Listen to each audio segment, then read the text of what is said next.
جب بندہ اللہ کا ذکر کرے، اللہ کی یاد کرے، اللہ کا نام لے، تسبیح پڑھے، تحلیل کرے، تکبیر کرے اور دیگر کلمات خیر کہے، قرآن مجید کی تلاوت کرے اور نمازیں پڑھے یا جتنے بھی اعمال خیر ہیں جو ذکر کے زمرے میں آتے ہیں، جب وہ اللہ کا ذکر کرے تو اس کے دل میں ایک فرحت اور ایک خوشی محسوس ہو، یعنی طبیعت میں گھٹن نہ ہو، طبیعت کے اندر بست کی کیفیت و قبض کی نہ ہو، تو یہ سمجھ لو کہ اس کا اللہ اس کے ماضی کے عمل قبول کر چکا ہے اور اس کو اس لیے ذکر سے وحشت نہیں ہے۔ کچھ لوگ ہیں وہ کہتے ہیں میں بس ذکر کرنے لگ جاتا ہوں میرے دل کو کچھ ہونے لگ جاتا ہے، تو یہ جو گھٹن کا پیدا ہو جانا ہے اس پر رجوع چاہیے، اس پر توبہ چاہیے۔ اس کا بھی علاج ہے۔ اگر کوئی ایسا شخص ہے کہ جب وہ کہتے ہیں کہ میں بڑے شوق سے قرآن مجید کھولتا ہوں تو بس بڑا مشکل ہو جاتا ہے میرے لیے، تسبیح پکڑتا ہوں تو مشکل ہو جاتا ہے، کئی لوگوں کو سارے کام اس وقت یاد آ جاتے ہیں، یا میں ابھی بیٹھا ہوں تو فوری دستک ہو جاتی ہے، کوئی آ جاتا ہے، تو اس کے لیے حالات پیدا نہیں ہوتے، اور اگر وہ کچھ پڑھے بھی تو اس کے لیے فرحت کی کیفیت پیدا نہیں ہوتی۔ تو اس کا حل یہ ہے کہ لا حول ولا قوت الا باللہ، اس کو بار بار پڑھے، کیونکہ یہ پڑھنے سے جو ہے وہ اللہ تعالیٰ اس کو حفاظتوں کا حصار عطا کرے گا اور بیماریاں دور کرے گا۔ یہ روحانی بیماری ہے، لیکن اگر نیکی کرنے سے فرحت ملتی ہے اور خوشی نصیب ہوتی ہے تو یہ اس بات کی دلیل ہے کہ اللہ جل شانہ نے اس کے لیے آسانیوں کے راستے کشادہ کر دیے ہیں، اور فرمایا کہ الا بذکر اللہ تطمئن القلوب، کہ اللہ کا ذکر جو ہے دلوں کو طمانینت، سکون بخشتا ہے۔ تو یہ تو طے شدہ حقیقت ہے، امر واقعہ ہے کہ ذکر الہی فرحت قلب کا سبب ہے، اور اگر فرحت نہیں ہے تو پھر مسئلہ ہے، یعنی آپ میٹھی چیز اگر زبان پہ رکھیں گے تو اس کی حلاوت محسوس ہوگی، اس کی مٹھاس سے آپ ایک خوشگوار فرحت محسوس کریں گے، لذت کام و دہن کی تسکین کا ساما بنے گی وہ چیز۔ لیکن اگر آپ کوئی میٹھی چیز اپنے منہ پہ رکھتے ہیں تو آپ کو کچھ بھی محسوس نہیں ہوتا، الٹا آپ کو تلخی ہونے لگ جاتی ہے، تو پھر اس کا مطلب ہے کہ آپ کو کوئی مسئلہ ہے، صفرا کی کوئی تہ چڑھ گئی ہے زبان کے اوپر، اور وہ اتنی دبیز ہے کہ وہ قوت ذائقہ کو روک رہی ہے۔ تو اللہ کا ذکر کرنے سے حلاوت نہیں ملتی، طمانینت اس کا لازمہ ہے، اور اگر نصیب نہیں ہوتی تو پھر اس کا مطلب سیدھا سیدھا یہ ہے کہ کوئی پردہ چڑھ گیا ہے دل کے اوپر، تو اس کے مداوے کی صورت کرنی چاہیے، توبہ کرنی چاہیے، لا حول ولا قوت الا باللہ العلی العظیم پڑھنی چاہیے۔ اللہ نے ہمیں بڑا نوازا ہے، بہت کچھ عطا کیا ہے، بڑا کچھ نصیب فرمایا ہے۔ جس طرح کی میری اور آپ کی زندگی گزرتی ہے، ماضی میں تو بادشاہوں کی زندگی بھی اس طرح کی نہیں گزرتی تھی، وہ بھی گھوڑے کے اوپر سفر کرتے تھے، ہم تو گاڑیوں کے اوپر ٹھنڈے ماحول میں سفر کرتے ہیں۔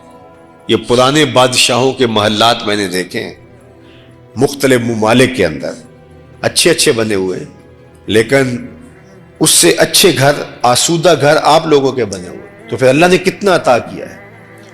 وہ ماضی کے اندر ہم سنتے تھے کہ فلاں فلاں فلاں کو میسر تھا، آج سب کچھ آپ کے پاس میسر ہے، لیکن ہم ناشکرے ہو گئے۔ آج ہمارا سب سے بڑا مسئلہ شکر گزاری سے گریز کرنا ہے۔ سویر سے لے کر شام تک ہمیں یہ شکوے ہیں، اٹھتے ہوئے یہ شکوے کہ ہمارے پاس یہ نہیں، ہمارے پاس یہ نہیں، ہمارے پاس یہ نہیں، ہمارے پاس یہ نہیں۔ کبھی یہ بھی گننا شروع کریں کہ میرے اللہ نے مجھے یہ بھی عطا کیا، میرے اللہ نے مجھے یہ بھی عطا کیا، میرے اللہ نے مجھے یہ بھی عطا کیا۔ ہم نے تو جب سے ہوش سنبھالی ہے یہاں آسودگی دیکھی ہے، بچپن ہمارا اچھا گزرا، جوانی اچھی گزری، لڑکپن اچھا گزرا، اب بڑھاپا بھی ٹھیک گزر رہا ہے، لیکن یہ کتنے لوگ ہیں کہ جنہوں نے پوری زندگی مشقتوں میں گزاری، لیکن اس کے باوجود وہ بات بات پہ الحمدللہ کہہ رہے ہیں، اور ہم کہتے ہیں کہ بس جس کے پاس 3-4 کروڑ کی گاڑی بھی ہے، 10 کروڑ کا بنگلہ بھی ہے، بینک بیلنس بھی ہے، اللہ تعالیٰ نے سونے کڑیل جوان بیٹے بھی دیے ہیں، اللہ تعالیٰ نے گھر کو آبادیاں دی ہیں، خوشیاں دی ہیں، صحت دی ہے، تھوڑا سا ڈالر اوپر نیچے ہو گیا تو وہ کہتا ہے جی بس برا حال ہو گیا. اللہ کا شکر ادا کرنا سیکھیں, اس کی رضا کے دائرے میں رہیں. یہ نہ دیکھیں کہ کیا نہیں ہے, یہ دیکھیں کیا ہے. میرے اور آپ کے آقا و مولا نے کتنا خوبصورت ارشاد فرمایا, انظروا الی من هو اسفل منکم, فرمایا اپنے نیچے دیکھنے کا مزاج پیدا کرو, تم اللہ کے شکر گزار بن جاؤ گے. اوپر دیکھو گے تو ظاہر ہے ایک 2 کنال کے بنگلے میں رہنے والا شخص جب 6 کنال کا بنگلہ دیکھے گا تو وہ اس کو تنگ تنگ محسوس کرے گا. یہاں مسائل ہیں, وہ کہتا ہے گاڑیاں صحیح پارک نہیں ہوتی, یہ مسئلہ ہے, یہ مسئلہ ہے, یہ مسئلہ ہے. لیکن وہ جو 3 مرلے کے کرائے کے گھر میں رہتے ہیں, اگر اس کو دیکھے گا تو اس کی آنکھوں سے تشکر کے آنسو ٹپکیں گے کہ میرے مالک تو نے مجھے کیا عطا کر رہا ہے, کیا کیا نعمتیں تو نے مجھے عطا کی. ہمیں معمولی سی تکلیف ہو تو ڈاکٹر کے پاس چلے جاتے ہیں اور کہتے ہیں اعلیٰ سے اعلیٰ اور اچھی سے اچھی دوائی تجویز کیجیے.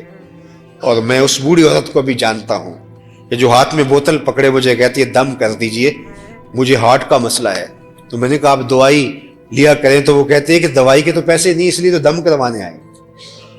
اللہ اکبر. تو اب دوائی کی اس کو ضرورت ہے, اور دوسری جانب عامل ہیں وہ اس کا گاہک ہوتا ہے, وہ اس کا گاہک ہوتا ہے, وہ مجبور, وہ مفلوق الحال جو مجبور ہو کے آئی ہے.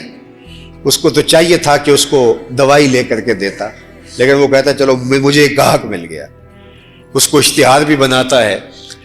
تو آج ذرا دیکھیے پھیلے ہوئے دنیا کے اوپر درد. ہم اللہ کا شکر ادا کریں کہ اللہ نے ہمیں جس حالت میں رکھا ہے. فرمایا انظروا الی من هو اسفل منکم, اپنے نیچے دیکھنے کا مزاج پیدا کرو, اپنی مٹی پہ ہی چلنے کا سلیقہ سیکھو. سنگ مرمر پہ چلو گے تو پھسل جاؤ گے. اوپر ہی دیکھنا ہے, نیچے دیکھنا ہی نہیں ہے.